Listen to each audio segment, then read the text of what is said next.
Hello price Lord என் அன்பு சொந்தங்களே, ஆண்டவராக இயேசு கிறிஸ்து நாமத்தினாலே நான் உங்களை மனமார வாழ்த்தி ஆசீர்வதிக்கிறேன். யாக்கோபு 4:7 பிசாசுக்கு எதிர்த்து நில்லுங்கள், அப்பொழுது அவன் உங்களை விட்டு ஓடி போவான் என்று. பிசாசுக்கு எதிர்த்து நில்லுங்கள் என்றால் என்ன? அவனுக்கு பிரியமான காரியங்களை நீங்கள் செய்யாதபடி, அவருடைய சூழ்ச்சிகள், தந்திரங்கள், வஞ்சனைகள் இவைகளுக்கு நீங்கள் எதிர்த்து நிற்கும் பொழுது நீங்கள் பிசாசுக்கு எதிர்த்து நிற்கிறீர்கள் என்று தான் அர்த்தம். பிசாசுக்கு எதிர்த்து நில்லுங்கள் என்று சொன்னோடனே கம்பும் தடியும் எடுத்துக்கொண்டு பிசாசே நீ வராதே என்று சொல்வதல்ல.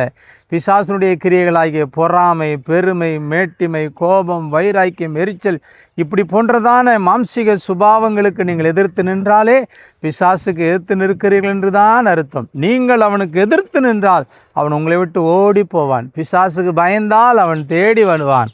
தைரியமாக ஏற்று நின்றால் ஓடி போவான். தேவனாய் கர்த்தர் உங்களுடைய சகல பிசாசுடைய தந்திரங்களிலும் இருந்து உங்களை விலைக்கு பத்திரமாய் பாதுகாப்பார். நீங்கள் பிசாசுக்கு ஏற்று நில்லுங்கள், அவன் உங்களை விட்டு ஓடி போவதை நிச்சயமாய் காண்பீர்கள். God bless you.